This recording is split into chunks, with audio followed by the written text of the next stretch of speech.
Hello friends, तो कैसे हैं आप लोग। तो मैं जुड़ गया हूं आपके सेशन के साथ। एंड फ्रेंड्स, आज हम लोग करने वाले हैं घटना चक्र के पार्ट 21 को।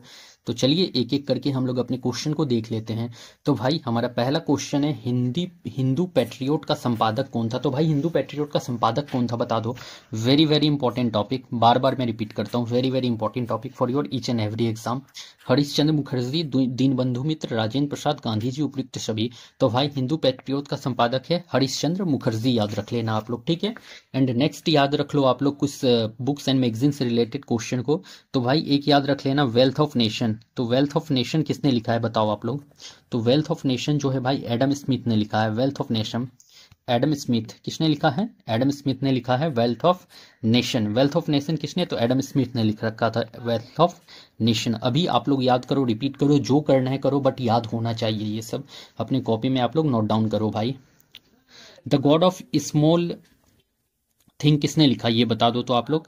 The God of small thing, the God of small thing, the God of small things. तो गॉड ऑफ स्मॉल थिंग्स किसने लिखा है भाई, तो अरुंधति रॉय ने। अरुंधति रॉय, इस तरह से याद रखना, Arundhati Roy. The God of small things किसने लिख रखा है, तो अरुंधति रॉय ने गॉड ऑफ स्मॉल थिंग्स लिखा था। The God of small things, Arundhati Roy. अच्छा, अगर आपसे पूछ ले कि केसरी और मराठा किसने लिखा था भाई, तो केसरी और मराठा, केसरी और मराठा, तो केसरी और मराठा बाल गंगाधर तिलक से याद रख लियो आप लोग, ठीक है। तो बीजी तिलक, केसरी और मराठा, बाल गंगाधर तिलक, ठीक है। किसान क्या करे, किसान क्या करे, किसान क्या करे, ये मैंने प्रीवियस सेशन में भी करा रखा था। तो किसान क्या करे बताओ तो आप लोग। तो भाई ये सहजानंद सरस्वती ने लिखा है, सहजानंद सरस्वती। एंड सहजानंद सरस्वती से एक पत्रिका भी याद रखना है, हुंकार, ठीक है। तो सहजानंद सरस्वती से एक पत्रिका भी आप लोग याद रखेंगे, हुंकार को, okay friends. And next you have to remember New India and Commonwealth. तो भाई न्यू इंडिया बताओ, न्यू इंडिया किसने लिखा था। तो न्यू इंडिया, न्यू इंडिया और साथ में याद रख लियो एक Commonwealth. New India and Commonwealth, new India जो है टीआरई थर्ड में पूछा गया क्वेश्चन है, न्यू इंडिया एंड कॉमनवेल्थ। तो भाई ये लिखा है एनी बेसेंट ने, किसने लिख रखा है, तो एनी बेसेंट ने। और एनी बेसेंट जो है ये कौन थी भाई बता दो तो आप लोग। तो ये जो है होम रूल आंदोलन से भी जुड़ी हुई थी। तो होम रूल, एनी बेसेंट को याद रख लेना, होम रूल आंदोलन से जुड़ी हुई थी। थियोसॉफिकल सोसाइटी की एक सदस्य भी थी ये, ठीक ना। थियोसॉफिकल सोसाइटी की एक सदस्य थी एनी बेसेंट, ओके। एंड भारतीय राष्ट्रीय कांग्रेस की प्रथम महिला अध्यक्ष, कांग्रेस की क्या थी, प्रथम महिला अध्यक्ष, फर्स्ट जो थी महिला अध्यक्ष थी एनी बेसेंट। भारतीय राष्ट्र कांग्रेस की प्रथम महिला अध्यक्ष Annie Besant. And theosophical society की एक सदस्य हुआ करती थी, और ये जो होम रूल आंदोलन से जुड़ी हुई थी। इतना बात याद रखना भाई। और एक याद रख लेना, न्यू इंडिया एंड कॉमनवेल्थ जो है एनी बेसेंट ने लिखा था, ओके। इन 4-5 पॉइंट्स को याद रख लेना। और देखो मैंने एक पेज में बस 2 मिनट के अंदर में कितना डिटेल आपको दे रखा है, 1 2 3 4 5 6 7 8 9, 2 मिनट के अंदर में 9 पॉइंट्स आपके मैंने क्लियर किए हैं भाई। तो 9 क्वेश्चन और 9 आंसर मैंने क्लियर कर रखा है बस 2 मिनट के अंदर। तो समझ लो आपके लिए कितना बेनिफिशियल सेशन होता है। तो अगर आप लोग इसे ध्यान से करते हैं, कॉपी में नोट डाउन करते हैं और रिवीजन करते हैं, तो समझिए आपका तो यार 80% सिलेबस यहीं पर खत्म हो जाता है। मैं आपके साथ कोई भी धांधली नहीं करता हूँ, एकदम करेक्ट ऑथेंटिक जो होता है वही मैं यहाँ पर आपको बताता हूँ। तो भाई अगर आप इसे अच्छे से कर लेते हैं ना, तो समझो कि आपका 100% में 80% सिलेबस तो यहीं पे कंप्लीट हो जाता है। कंफर्म है कि आपका 80% सिलेबस यहीं कंप्लीट हो जाएगा, चाहे वो बीपीएससी टीचर हो, चाहे आप किसी भी वन डे एग्जाम की तैयारी कर रहे हो। उसके बाद थोड़ा आप लोग इधर उधर से कर लेते हैं फिर तो कंप्लीट है पूरा 100%। तो ध्यान से देखिए आप लोग। दूसरा आप लोग याद रखेंगे, एक अगर पूछ ले आपसे कि राज तरंगिणी किसने लिखा है, राज तरंगिणी, राज तरंगिणी। तो भाई मैंने राज तरंगिणी तो बार बार बता रखा है। तो ये कलहन की रचना है राज तरंगिणी। राज तरंगिणी किसकी रचना है, तो कलहन की, ओके फ्रेंड्स। चलिए फिर नेक्स्ट क्वेश्चन में, क्रांतिकारी गतिविधियों के साथ कौन सी पत्रिका जुड़ी नहीं है। तो क्रांतिकारी गतिविधियों के साथ कौन सी पत्रिका नहीं जुड़ी हुई ये बताना है। संध्या, गदर, युगांतर या यंग इंडिया। तो भाई जो यंग इंडिया है ये क्रांतिकारी गतिविधि के साथ नहीं जुड़ा हुआ है। क्यों, क्योंकि इसके जो संपादक थे, यंग इंडिया के संपादक थे वो महात्मा गांधी थे। संपादक कौन थे, महात्मा गांधी। और आप लोग जानते ही हैं कि महात्मा गांधी जो थे वो अहिंसा के पुजारी थे। महात्मा गांधी अहिंसा के पुजारी थे। ये कभी भी जो है ना मारपीट ये सब में, दंगा फसाद में ध्यान नहीं रखते थे, ये अहिंसा के पुजारी थे और हर चीज को ये शांति तरीके से सॉल्व करना चाहते थे। महात्मा गांधी का जन्म जो हुआ था भाई, ये 2 अक्टूबर 1869 में हुआ था। 2 अक्टूबर 1869 में महात्मा गांधी का जन्म हुआ था। तो यहां पर देखो यंग इंडिया के संपादक कौन है, तो महात्मा गांधी, इसको याद रख लेना। अच्छा, अगर आपसे पूछ ले कि पंचतंत्र जो है, पंचतंत्र ये किसने लिखा था, पंचतंत्र, पंचतंत्र, तो पंचतंत्र भाई ये विष्णु शर्मा ने लिखा है। पंचतंत्र किसने लिखा है, तो विष्णु शर्मा, पंचतंत्र लिखा है विष्णु शर्मा ने। अगर आपसे पूछ ले कि दुर्गेश नंदनी किसने लिखा है, दुर्गेश नंदनी, बताओ तो किसने लिखा है, तो दुर्गेश नंदनी भाई, तो दुर्गेश नंदनी जो लिखा है वो बंकिम चंद्र चटर्जी ने लिखा है, बंकिम चंद्र चटर्जी, बंकिम चंद्र चटर्जी ने जो है दुर्गेश नंदनी लिखा है। तो बंकिम चंद्र चटर्जी ने दुर्गेश नंदनी लिखा है, इस बात को ध्यान में रखना आप लोग। ओके फ्रेंड्स, चलिए फिर नेक्स्ट क्वेश्चन में। खुदीराम बोस ने किस स्थान पर किंग्स फोर्ट की हत्या का प्रयास किया था, बताओ। पटना, दरभंगा, मुजफ्फरपुर, गया, उपयुक्त में से कोई नहीं, उपयुक्त में से एक से अधिक। 67 बीपीएससी प्री री एग्जाम 2022 का क्वेश्चन है ये वाला, और one of the most important topic है। यहां से क्वेश्चन आपके देखिए 2022 में भी देखने को मिला था भाई, और टीआरई में भी, टीआरई 3 में भी ये क्वेश्चन देखने को मिल गया था। इसमें क्या पूछा था टीआरई 3 में, पता है आपको? पूछ लिया था कि मुजफ्फरपुर कांड, बम कांड के तहत किसे फांसी की सजा दी गई थी। तो फांसी का सजा किसे दिया गया था, ये पूछ लिया गया था। तो भाई फांसी का सजा उसमें खुदीराम बोस को दिया गया था, खुदीराम बोस को ही फांसी का सजा दिया गया था मुजफ्फरपुर बम कांड के तहत। तो यहां आपसे क्या क्वेश्चन पूछ रखा है, खुदीराम बोस ने किस स्थान पर किंग्स फोर्ट की हत्या का प्रयास किया। तो भाई देखो ये आपके पटना में किया, दरभंगा में किया, मुजफ्फरपुर में किया या गया में। तो भाई इसका जो है मुजफ्फरपुर, मुजफ्फरपुर में जो है किंग्स फोर्ट की हत्या का प्रयास किया गया था। और देखिए मुजफ्फरपुर बम कांड के बारे में अब डिस्कस कर लेता हूं आपसे पूरा अभी। मुजफ्फरपुर, मुजफ्फरपुर बम कांड, तो मुजफ्फरपुर बम कांड भाई हुआ कब है, पहले ये ही याद रख लो डेट। तो ये हुआ है 30 अप्रैल 1908 में, 30 अप्रैल 1908 में जो है मुजफ्फरपुर बम कांड हुआ था। मुजफ्फरपुर बम कांड कब हुआ है, तो 30 अप्रैल 1908 में हुआ था मुजफ्फरपुर बम कांड। इससे कौन कौन जुड़े हुए थे ये भी याद रख लेना है आपको। तो भाई इसमें जो जुड़े हुए थे मुजफ्फरपुर बम कांड में जो शामिल थे वो खुदीराम बोस, खुदीराम बोस और प्रफुल्ल चाकी इसमें शामिल थे, प्रफुल्ल चाकी, खुदीराम बोस और प्रफुल्ल चाकी मुजफ्फरपुर बम कांड में शामिल थे। इसमें किसकी हत्या का प्रयास किया था गया था, तो भाई इसमें जो है किंग्स फोर्ट की हत्या का प्रयास किया गया था। मुजफ्फरपुर बम कांड में किंग्स फोर्ट की हत्या का प्रयास किया गया था और किंग्स फोर्ट की गाड़ी में बम फेंका गया था खुदीराम बोस और प्रफुल्ल चाकी के द्वारा, लेकिन किंग्स फोर्ट बच गए थे और उनकी जो पत्नी थी, पत्नी और उनकी बेटी वो मर गई थी, ठीक ना। तो पत्नी और बेटी का डेथ हो गया था एंड किंग्स फोर्ट जो है इस कांड में बच गए थे।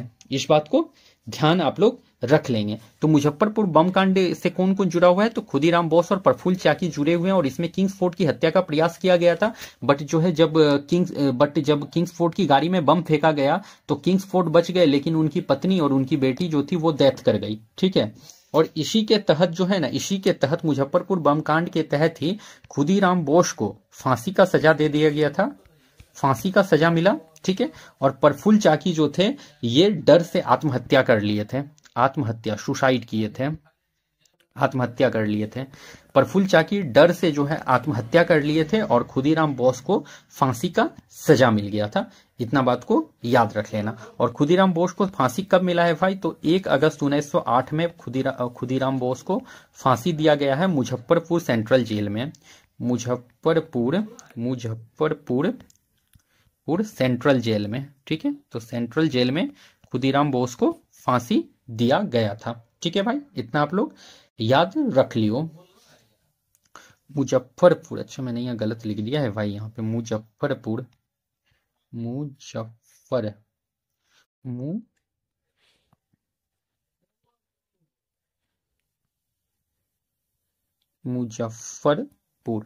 तो 1 अगस्त 1908 को खुदीराम बोस को फांसी दे दिया गया था मुजफ्फरपुर सेंट्रल जेल में।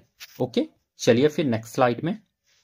भारत में अभिनव भारत नामक एक गुप्त संगठन अंग्रेजों का मुकाबला करने के लिए किसने संगठित किया? तो सिंपल सा क्वेश्चन है कि अभिनव भारत संघ जो था ये किसने बनाया था, ठीक है। तो अभिनव भारत का गठन जो है मंगल पांडे ने करा, भगत सिंह ने करा, वीडी सावरकर ने करा, खुदीराम बोस ने। बीपीएससी सीडीपीओ 2005 का क्वेश्चन है ये वाला।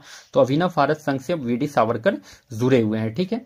अब अभिनव भारत का गठन कब हुआ था भाई? तो ये देखो, अभिनव भारत का गठन जो हुआ है 1904 में जो है अभिनव भारत का गठन हो गया था। इसका कहां पर गठन इसका हुआ था? तो महाराष्ट्र में इसका गठन हुआ था। महाराष्ट्र में अभिनव भारत का गठन हुआ था। अभिनव भारत का गठन कहाँ हुआ था? महाराष्ट्र में हुआ था और 1904 में हुआ था। और इसका गठन जो है वीडी सावरकर ने करा है, इस बात को ध्यान में रखना आप लोग। नेक्स्ट, ताना भगत आंदोलन किस संबंधित है? दलित आंदोलन से, आदिवासी आंदोलन से, किसान आंदोलन से? उपयुक्त में से एक से अधिक, उपयुक्त में से कोई नहीं। तो ताना भगत आंदोलन भाई वो किसान आंदोलन से संबंधित, किसान कहता हूं यार, सॉरी, किसान नहीं, आदिवासी आंदोलन से ताना भगत आंदोलन संबंधित है। आदिवासी आंदोलन से ताना भगत आंदोलन संबंधित है। एंड इसका नेतृत्व किसने करा है भाई? तो नेतृत्व जो है आपका करा है इसका जतरा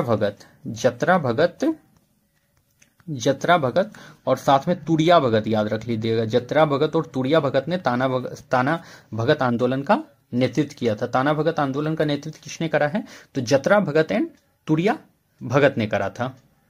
ओके फ्रेंड्स, और ये स्टार्ट कब हुआ था? तो ये 1914 में स्टार्ट हुआ था। 1914 में ताना भगत आंदोलन जो है वो स्टार्ट हुआ है आपका। ओके, ताना भगत आंदोलन 1914 में स्टार्ट हुआ है, इस बात को भी आप लोग ध्यान में रख लेना। अच्छा, मैं कुछ आंदोलन के बारे में आपसे पूछ लेता हूं, क्योंकि मैंने प्रीवियस क्लास में आपको आंदोलन से रिलेटेड क्वेश्चन करा रखा है। तो अब आज देखता हूं आप लोगों को कुछ याद है भी या नहीं। तो आप लोग मुझे बताएंगे कि ये जो कोल विद्रोह हुआ था ये कब हुआ था? कोल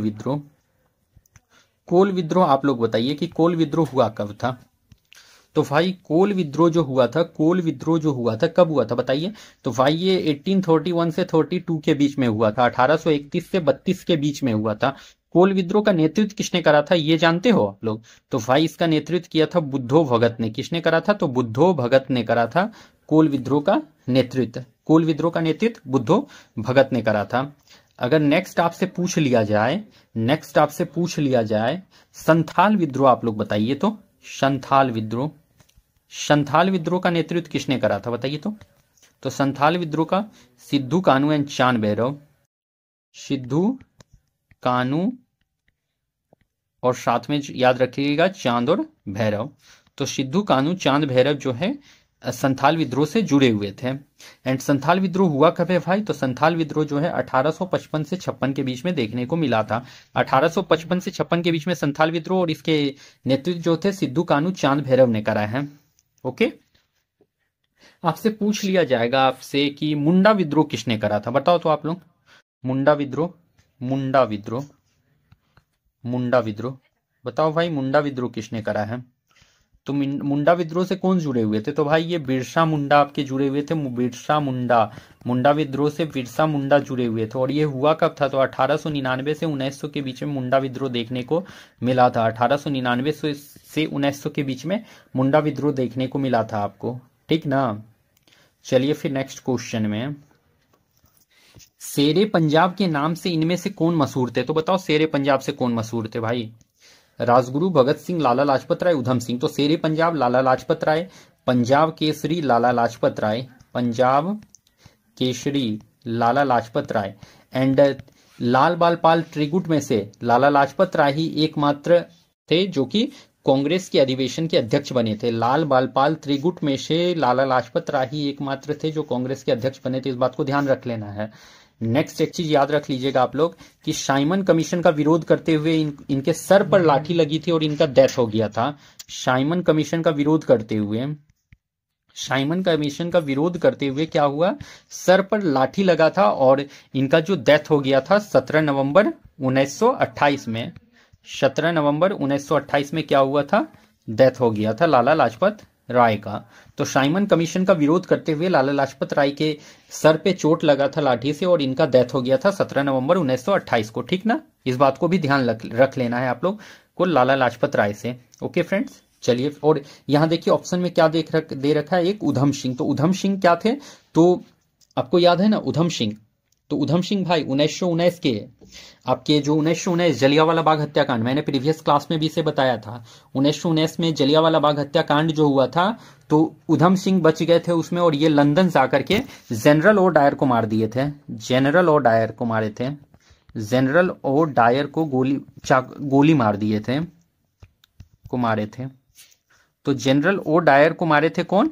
तो Udham Singh general O Dyer को लंदन जाकर मारे थे, ठीक ना। जलियांवाला बाग हत्याकांड जो हुआ था उसके तहत जो है Udham Singh general O Dyer को लंदन जाकर मार दिए थे। ओके फ्रेंड्स, नेक्स्ट, राष्ट्रीय आंदोलन में निम्न में से किसको नरम दली के तौर पर नहीं जाना जाता था? तो यहां क्या पूछा है, नरम दल के तौर पर नहीं जाना जाता था। बाल गंगाधर तिलक, दादा भाई Naoroji, MG Ranade, Gopal Krishna Gokhale. 45th BPSC 2001-2। तो भाई नरम दल के तौर पर किसे नहीं जाना जाता था ये पूछा है यहाँ पर। तो देखो नरम दल के तौर पर जो है तो भाई ये बाल गंगाधर तिलक, तो यही तो करेक्ट होने वाला है, क्योंकि बाल गंगाधर तिलक जो है गरम दल से जुड़े हुए थे, गरम दल के नेता थे, ठीक है। तो गरम दल के थे ये बाल गंगाधर तिलक। दादा भाई नौरोजी तो नरम दल से थे, एमजी रनाडे नरम दल से थे, एंड गोपाल कृष्ण गोखले तो जानते ही हैं कि आप लोग नरम दल से थे। तो बाल गंगाधर तिलक जो है यहाँ करेक्ट आपका आंसर होने वाला है, क्योंकि यहाँ पर नहीं पूछ रखा है।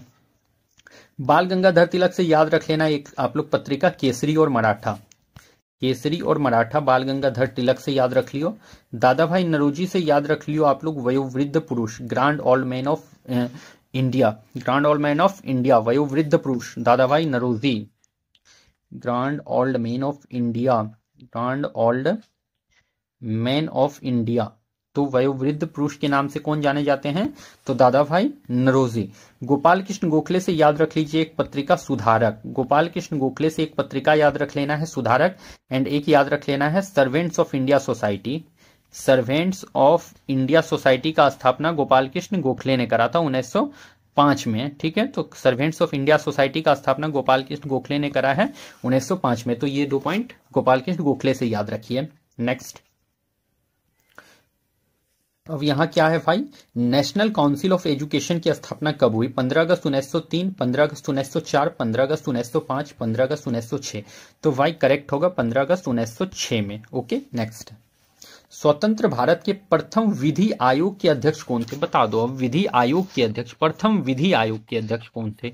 यहां पर ये पूछ रखा है। न्यायाधीश JL कपूर, न्यायाधीश VK सुंदरम, न्यायाधीश TV वेंकटाराम अय्यर, नेक्स्ट दे रखा है आपका श्री MC सेतलवाद। तो भाई विधि आयोग के अध्यक्ष जो थे वो आपके श्री MC सेतलवाद थे, विधि आयोग के प्रथम अध्यक्ष MC सेतलवाद। ओके, एंड विधि आयोग का गठन कब हुआ है? तो बता दीजिए। तो विधि आयोग का गठन आखिर कब हुआ है? विधि आयोग का गठन जो हुआ है भाई, ये गठन जो हो गया था, ये गठन 1955 में हुआ था। विधि आयोग का गठन 1955 में, इसको भी याद रख लेना। नेक्स्ट, राज्य लोक सेवा आयोग का अध्यक्ष किसके द्वारा नियुक्त किया जाता है? तो राज्य लोक सेवा आयोग, राज्य लोक सेवा आयोग का मतलब समझ रहे हैं कि जैसे कि आपका BPSC हो गया तो ये राज्य लोक सेवा आयोग है, JPSC हो गया तो ये राज्य लोक सेवा आयोग है, UPPCS हो गया तो ये राज्य लोक सेवा आयोग है। ये सब क्या हुआ? ये सब क्या हो गया आपका? राज्य लोक सेवा आयोग हो गया भाई, ठीक ना। तो यहां पर क्या पूछ रखा है आपसे कि राज्य लोक सेवा आयोग का अध्यक्ष किसके द्वारा नियुक्त किया जाता है? तो भाई देखो अध्यक्ष जो है इसका किसके द्वारा नियुक्त किया जाता है? जैसे BPSC का अध्यक्ष होगा, चाहे JPSC का अध्यक्ष होगा, वो कौन नियुक्त करेगा ये पूछ रखा है आपसे। तो देखो इसके जो अध्यक्ष जो नियुक्त किए जाते हैं वो राज्य के राज्यपाल के द्वारा नियुक्त किए जाते हैं। किसके द्वारा? तो राज्य के राज्यपाल के द्वारा नियुक्त किए जाते हैं।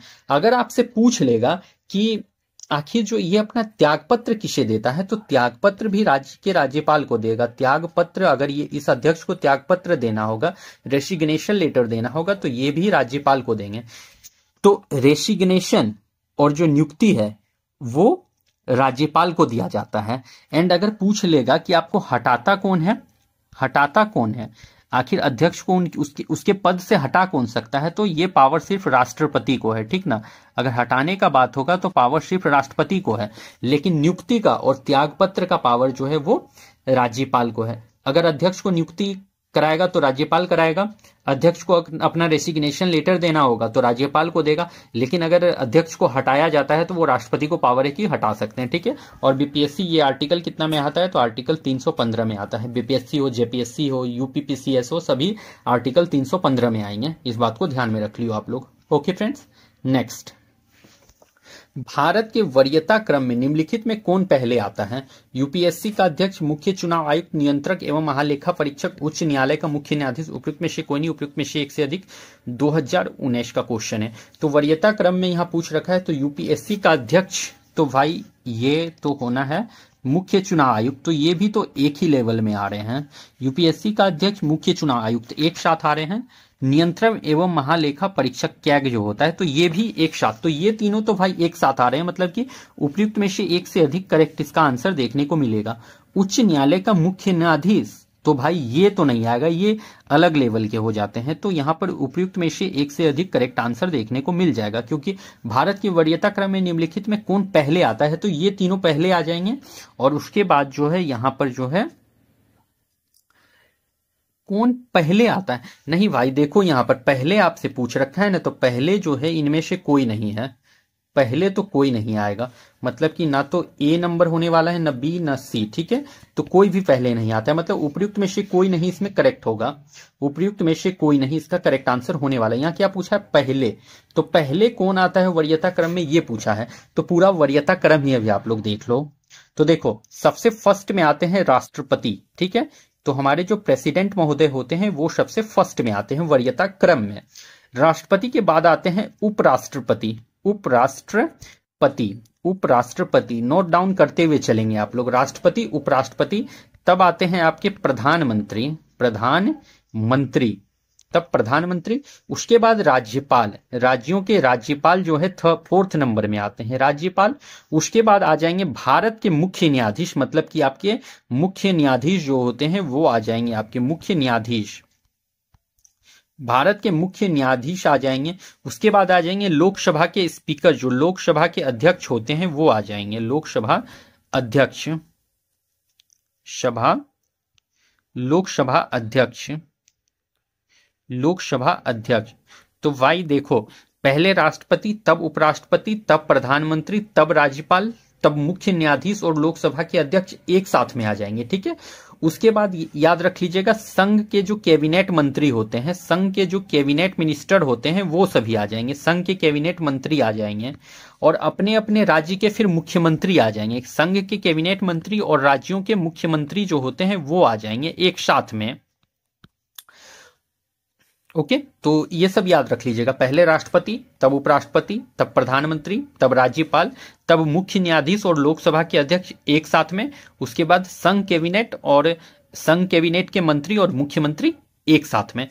तो इस तरह से आप लोग वरीयता क्रम को याद रख लीजिएगा और कॉपी में नोट डाउन कर लीजिएगा अपने। ओके फ्रेंड्स, नेक्स्ट, भारतीय संविधान का अनुच्छेद 300 किससे संबंधित है? तो भाई अनुच्छेद 300 आर्टिकल 300 मुकदमेता कार्रवाई, सरकारी ठेके, महान्यायवादी, व्यापार तथा वाणिज्य पर प्रतिबंध, या उपयुक्त में से कोई नहीं, उपयुक्त में से एक से अधिक। बताओ किससे संबंधित है? तो भाई ये मुकदमे तथा कार्यवाही, तो हाँ यही अनुच्छेद 300 जो है मुकदमे तथा कार्यवाही से संबंधित है। ओके फ्रेंड, नेक्स्ट, पंचायतों की वित्तीय स्थिति की समीक्षा के लिए राज्य सरकार प्रत्येक 5 वर्ष में क्या गठित करती है? बीपीएससी प्री री एग्जाम 2022 का क्वेश्चन है। तो भाई ये वित्त आयोग गठित करती है, वित्त समिति गठित करती है, सलाहकार आयोग, सलाहकार समिति, उपयुक्त में से कोई नहीं, उपयुक्त में से एक से अधिक। तो भाई ये गठित करती है वित्त आयोग को। ओके, वित्त आयोग, option number A is correct. Next, निम्न में कौन सा बिहार के भूगर्भ इतिहास में सबसे नवीनतम है? तो भाई सबसे नवीनतम पूछ लिया है बिहार में कि सबसे नया कौन सा है, तो बताओ कौन सा है? दक्षिण पूर्व का धारवाड़ सेल, पठारी भाग, बिहार का मैदान, दक्षिण पश्चिम का विंध्यन सेल। तो भाई अगर सबसे नया पूछ लिया है तो नया हो जाएगा बिहार का मैदान। ठीक है, नया अगर पूछ लिया है, सबसे नया पूछ लिया है बिहार में, तो ये हो जाएगा आपका बिहार का मैदान। अगर सबसे पुराना पूछ लेगा तो दक्षिण पूर्व का धारवाड़ सेल हो जाएगा सबसे पुराना। सबसे पुराना अगर पूछ लेगा तो वो हो जाएगा दक्षिण पूर्व का धारवाड़ सेल। ओके फ्रेंड्स, नेक्स्ट, रेगुर किसका नाम है? लाल मिट्टी, जलोढ़ मिट्टी, काली मिट्टी, लेटेराइट मिट्टी। 44 बीपीएससी प्री का क्वेश्चन ये पूछा गया था। तो भाई रेगुड़ मिट्टी, तो रेगुड़ मिट्टी किसका है बता दो आप लोग। तो रेगुड़ मिट्टी जो है वो काली मिट्टी का ही नाम है। काली मिट्टी का ही नाम जो है रेगुड़ मिट्टी है, या इसी को कहते हैं कपास वाली मिट्टी। कपास वाली मिट्टी, कपास वाली मिट्टी, रेगुड़ मिट्टी, काली मिट्टी एक ही है। काली मिट्टी सबसे ज्यादा कहां पर होती है? तो सबसे ज्यादा भाई ये महाराष्ट्र में होती है। कहां पर पाई जाती है काली मिट्टी सबसे ज्यादा? तो ये महाराष्ट्र में सबसे ज्यादा पाया जाता है काली मिट्टी। ओके, महाराष्ट्र में। तो काली मिट्टी कहां पर सबसे ज्यादा? तो महाराष्ट्र में काली मिट्टी सबसे ज्यादा पाया जाता है। एंड काली मिट्टी जो है ना कपास की खेती के लिए अच्छा होता है। कपास की खेती के लिए क्या है? बहुत ही ज्यादा अच्छा होता है। Okay friends, best soil for cotton. Okay, कपास की खेती के लिए सबसे अच्छा सॉइल कौन सा है? तो वो ब्लैक सॉइल है। इस बात को ध्यान में रख लियो आप लोग। ओके फ्रेंड्स, नेक्स्ट, करेवा किस प्रकार की खेती के लिए प्रसिद्ध है? तो भाई ये करेवा दे रखा है यहाँ पर। करेवा जो है केला, केसर, आम, अंगूर, उपयुक्त में से कोई नहीं, उपयुक्त में से एक से अधिक। 67 बीपीएससी री एग्जाम 2022। तो भाई ये करेवा जो है केसर की खेती के लिए है, केसर। ओके, नेक्स्ट, करेवास मृत्तिका जो जाफरान के उत्पादन के लिए उपयोगी है पाई जाती है, बताओ। कश्मीर हिमालय में, गढ़वाल हिमालय में, नेपाल हिमालय में, पूर्वी हिमालय में, उपयुक्त में से कोई नहीं, उपयुक्त में से एक से अधिक। तो भाई करेवास मृत्तिका जो जाफरान केसर का एक स्थानीय प्रकार है, ये कहाँ पे पाया जाता है बताओ। ये जो पाया जाएगा ये कश्मीर हिमालय। तो हाँ भाई ये कश्मीर हिमालय में ही देखने को मिल जाता है। नेक्स्ट, निम्न राज्यों में किस राज्य में जाड़े के मौसम में बारिश मिलती है? ये क्या पूछ रखा है यहाँ पर कि जाड़े मतलब कि ठंडा का मौसम में बारिश मतलब कि किस क्षेत्र में होता है, ये पूछा है। किस राज्य में ठंडा के टाइम पे बारिश होता है? केरल, तमिलनाडु, पश्चिम बंगाल, उड़ीसा, तमिलनाडु। 44 बीपीएससी 2000।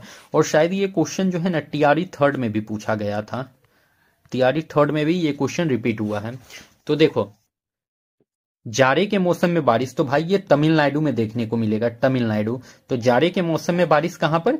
तमिलनाडु में। और ये किस मंथ में होता है जाड़े के मौसम में बारिश? तो अक्टूबर से नवंबर के मंथ में जो है ठंडा के मौसम में बारिश देखने को मिलता है।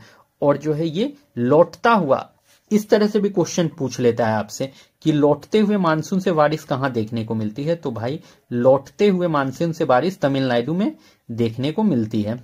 लौटते हुए मानसून से बारिश, लौटते हुए मानसून से बारिश किस राज्य में होती है? तो तमिलनाडु में। लौटते हुए मानसून से बारिश तमिलनाडु में होती है और अक्टूबर नवंबर के मंथ में होती है। इसको भी नोट डाउन करना, डेट मंथ को भी नोट डाउन करना आप लोग। तो लौटते हुए मानसून से बारिश अक्टूबर नवंबर के मंथ में होती है और कहां पर होती है? तो तमिलनाडु में होती है। ओके फ्रेंड्स, नेक्स्ट, पुरानी जलोढ़ मिट्टी का भंडार बिहार में निम्न में से किस क्षेत्र में पाया जाता है? पटना और गया, पूर्णिया और गया, पूर्णिया और पटना, दरभंगा और पूर्णिया। उपयुक्त में से कोई नहीं, उपयुक्त में से एक से अधिक। 65 बीपीएससी 2020। तो पुरानी जलोढ़ मिट्टी का भंडार बिहार में निम्न में से किस क्षेत्र में पाया जाता है? तो अकॉर्डिंग टू ऑप्शन बताना है यहाँ पर। पटना और गया तो नहीं, पूर्णिया और गया नहीं, पूर्णिया और पटना। तो हाँ भाई यही तो करेक्ट होने वाला है। बिहार से बात हुई है तो एक बात मैं बिहार के बारे में अभी डिस्कस करना चाहूंगा।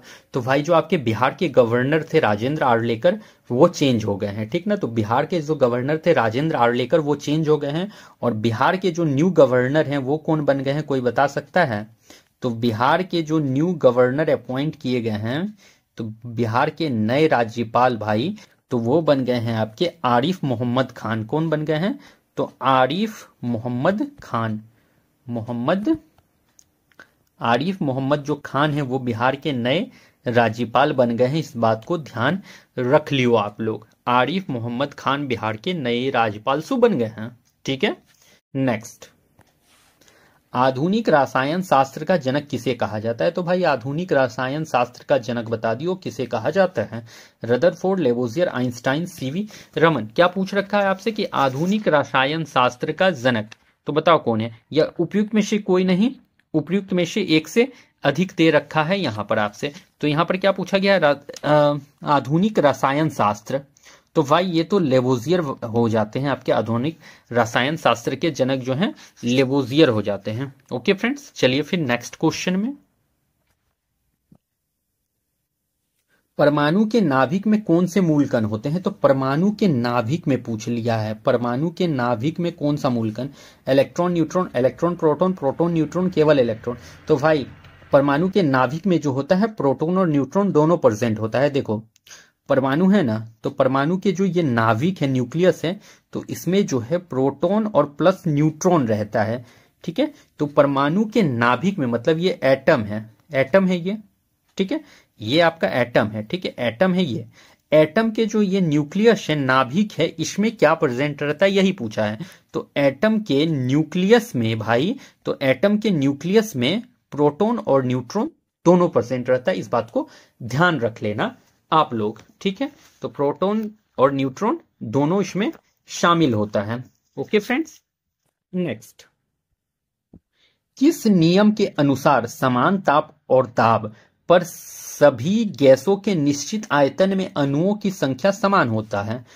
कोरियोलिस प्रभाव, अवागाड्रो लॉ, न्यूटन्स लॉ, इनमें से एक से अधिक। तो भाई ये अवागाड्रो लॉ के वजह से होता है, याद रख लेना आप लोग। नेक्स्ट, निम्नलिखित में कौन सा कण आवेश रहित है? तो भाई आवेश रहित मतलब कि चार्ज नहीं है। चार्ज क्या है? तो चार्ज भाई इसमें नहीं है आपका, ये पूछा है। तो आवेश रहित कौन सा है? अल्फा कण, इलेक्ट्रॉन, न्यूट्रॉन, प्रोटॉन। तो आवेश रहित जो है आपका न्यूट्रॉन है। कौन है आवेश रहित? मतलब चार्ज जो नहीं है वो न्यूट्रॉन में चार्ज नहीं होता है। और न्यूट्रॉन का खोज किसने करा है? तो न्यूट्रॉन का खोज जो करा है वो चैडविक ने करा है, चैडविक ने करा है। चैडविक जो है न्यूट्रॉन के खोज करे हैं। अगर आपसे पूछ लेगा भाई कि प्रोटॉन कैसा चार्ज है, प्रोटॉन, तो प्रोटॉन जो है ना पॉजिटिव चार्ज है। कैसा है? तो पॉजिटिवली चार्ज है, पॉजिटिव चार्ज है प्रोटॉन में। प्रोटॉन में कैसा चार्ज है? तो पॉजिटिव चार्ज है। अगर आपसे पूछ लियो कि इलेक्ट्रॉन में कैसा चार्ज है, बताओ इलेक्ट्रॉन में कैसा चार्ज है? तो इलेक्ट्रॉन में भाई वो नेगेटिव चार्ज है, नेगेटिव चार्ज है। इलेक्ट्रॉन में नेगेटिव चार्ज है, प्रोटॉन में पॉजिटिव चार्ज है, एंड न्यूट्रॉन में नो चार्ज, न्यूट्रल है। ठीक ना, न्यूट्रॉन जो है न्यूट्रल होता है, उसमें कोई भी चार्ज नहीं होता है, इस बात को ध्यान रख लेना आप लोग। अगर आपसे पूछ ले भाई कि इलेक्ट्रॉन की खोज किसने करी थी, तो जे थॉमसन ने इलेक्ट्रॉन की खोज करी थी, जे थॉमसन। तो इलेक्ट्रॉन की खोज किसने करी है? जे थॉमसन ने करी है। अगर आपसे पूछ ले कि प्रोटॉन का खोज किसने करा है, तो गोल्डस्टीन ने करा है प्रोटॉन का खोज। प्रोटॉन का खोज आपसे पूछ सकता है कि किसने करा है, तो प्रोटॉन का खोज जो है गोल्डस्टीन ने करा है। गोल्डस्टीन ने प्रोटॉन का खोज करा है, गोल्डस्टीन ने प्रोटॉन का खोज करा था। और न्यूट्रॉन का खोज जो है चैडविक ने करा है, इस बात को ध्यान में रख लेना आप लोग। प्रोटॉन का एक ट्रिक देता हूं कि प्रोटॉन का आप लोग कैसे याद रखेंगे। देखो प्रोटॉन को गोल्डस्टीन से याद रख लेना। प्रोटॉन को गोल्डस्टीन से क्यों याद रखना है? देखो गोल्ड जो सोना होता है वो पीला होता है, ठीक ना, और यहाँ क्या लिखा है? प्रोटॉन। तो प्रोटॉन को समझ लो पीला, तो पीला को किसने बनाया है? तो गोल्डस्टीन ने बनाया है। तो गोल्डस्टीन जो है प्रोटॉन को बनाया है, इस तरह से याद रख लेना। गोल्ड जो होता है तो पीला होता है, और प्रोटॉन जो है तो प्रोटॉन को पीला समझ के आप लोग गोल्डस्टीन से याद रख लियो। इस तरह से याद रख लोगे तो इजिली याद रहेगा, थोड़ा ट्रिक लगाओगे ना तो इजिली याद रहेगा आप लोगों को। नेक्स्ट, अच्छा तो भाई हमारा आज का सेशन यहाँ पर कंप्लीट होता है, और मैंने यहाँ पर कंप्लीट डिटेल डिस्कशन करा रखा है, तो आप लोग कंप्लीट देखेंगे। एंड आपसे एक रिक्वेस्ट है कि आप लोग चैनल को सब्सक्राइब जरूर करेंगे भाई, क्योंकि सब्सक्राइब आप लोग नहीं कर रहे हैं जैसा मुझे लग रहा है, तो चैनल को सब्सक्राइब जरूर कीजिएगा आप लोग। मैं तो बार बार आपसे नहीं कहता हूं, बट आज मैं कह रहा हूं, तो प्लीज सब्सक्राइब जरूर कीजिएगा आप लोग। तो चलिए फिर मैं आपसे मिलता हूं किसी नेक्स्ट सेशन के साथ, तब तक आप लोगों को thank you and best of luck.